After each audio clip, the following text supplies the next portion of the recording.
할렐루야, 반갑습니다. 오늘 열왕기상 2장부터 가도록 하겠습니다. 2장에 오시면 이제 솔로몬에게 마지막으로 다윗이 유언을 하는 것을 보게 됩니다. 누구에게나 평범한 일반 시민에게나 아니면 고위적이 있는 분들이나 혹은 한 나라를 다스리는 왕에게나 마지막에 그 시간의 말들은 정말 인생을 정리해서 내어놓는 천금 같은 언어라고 할 수 있겠죠. 오늘 다윗이 평생을 살았습니다. 하나님 앞에 사람 앞에 정말 다윗이 정직하고 믿음으로 잘 달려왔다고 할 수 있겠죠. 그런 다윗이 70평생을 마감하면서 오늘 그의 사랑하는 아들 솔로몬 뿐만 아니라 개인적인 아들일 뿐만 아니라 하나님 앞에 선택되어져서 이스라엘의 왕국을 다스릴 후임자로 세워진 이 솔로몬 왕에게 아버지로서 혹은 먼저 왕된 자의 사명을 감당했던 사람으로서 유언을 하는 것을 보게 됩니다. 한마디로 하면 이 다윗의 유언은 그의 인생 전체의 신앙의 고백이라고 할 수 있겠죠. 그리고 또 한편으로는 어떻게 하나님 앞에 형통한 삶을 살 것인가에 대한 답을 주고 있다고 할 수 있겠습니다. 오늘 다윗이 이렇게 말을 합니다. 다윗이 죽을 날이 임박함에 그렇게 말을 하죠. 임박함에 이 솔로몬에게 명령을 합니다. 당부라고 말을 하지 않고 있죠. 명령이라고 합니다. 주님이 우리에게 말씀하실 때도 늘 명령으로 말씀을 하셨어요. 우리를 당부하고 우리를 이해시키는 그런 부분도 없지 않아 있지만 결론은 하나님의 말씀은 우리에게 명령으로 주어졌다는 거예요. 그 명령은 우리가 따르고 안 따르고의 자유의 의지가 있는 것이 아니에요. 그 명령은 무조건적인 순종을 요구하는 것을 보게 되죠. 다윗은 자신이 살아낸 그 인생만큼이나 무게 있게 한마디로 이 솔로몬에게 어떻게 말을 하는가 하니까 3절입니다. 내 하나님 여호와의 명령을 지켜. 그렇죠. 명령을 지켜라 그래요. 예, 어떤 선택권을 우리가 가지고 있는 것이 아니라는 거예요. 엄밀한 의미에서 우리는 하나님의 백성으로서 부름받은 것도 우리의 어떤 노력에 의해서 부름받은 것이 아니에요. 하나님 우리를 선택하신 거예요. 그래서 우리에게 선택권이 없다. 신앙의 선택권이 없다. 그 말은 정확한 말일 수도 있습니다. 왜냐? 우리에게 선택권을 주어진 것이 아니에요. 우리가 선택을 한다면 절대적으로 하나님을 선택할 수가 없는 것이죠. 왜 그렇습니까? 우리는 죄인인데 어떻게 의인이신 그분을 선택할 그런 마음이 있겠습니까? 그러므로 하나님이 우리를 전적으로 선택하여 주셨고 우리에게 명령하신 거예요. 우리가 지키고 안 지키고의 그런 선택의 차원이 아니라는 것을 말을 합니다.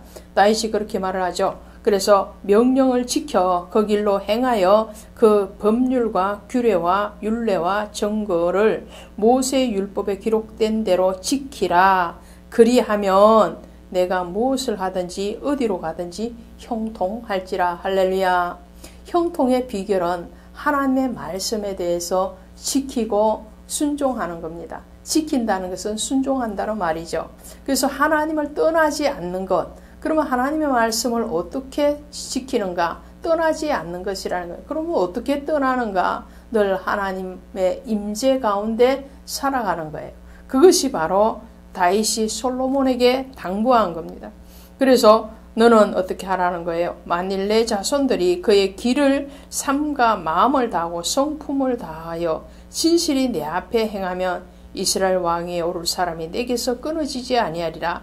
이 말은 하나님이 다윗에게 약속하신 거예요. 그 약속을 솔로몬에게 다시 증거하면서 위임하는 거죠.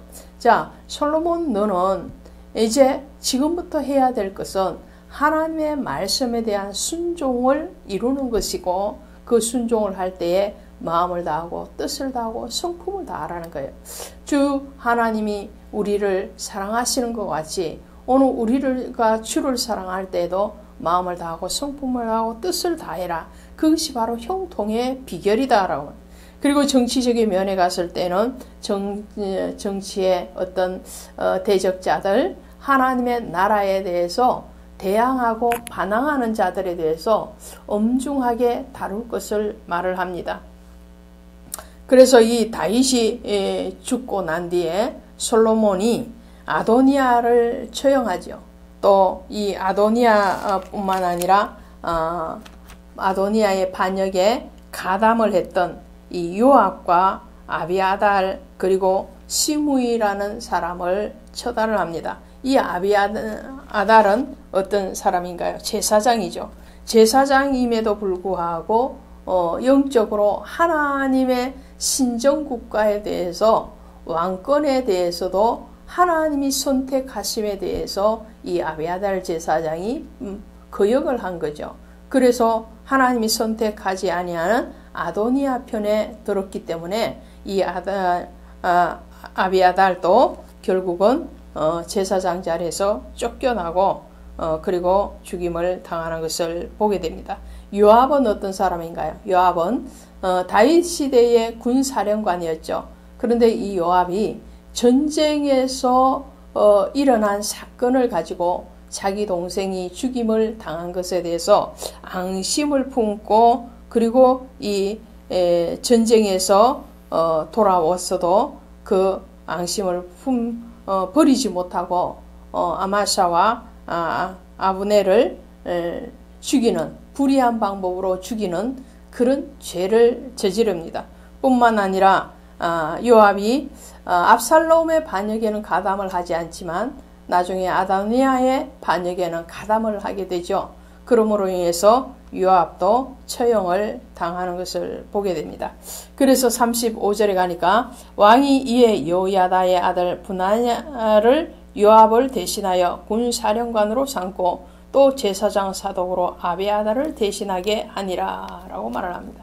이 시므이는 누군가요? 시므이는 베냐민 지파인데 압살롬에게 쫓겨서 다윗이 피난길에 오를 때에 이 시므이가 다윗을 저주하고 그리고 조롱했던 그런 이력을 가지고 있죠.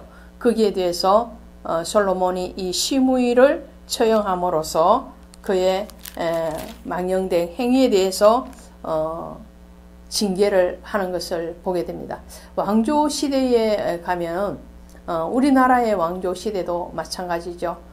정권이 바뀌고 나면은 피해 숙청의 과정을 거치는 것을 보게 되죠. 많은 정권들이 자기 정권을 지키기 위해서 그 대적자들을 치는 것을 보게 됩니다.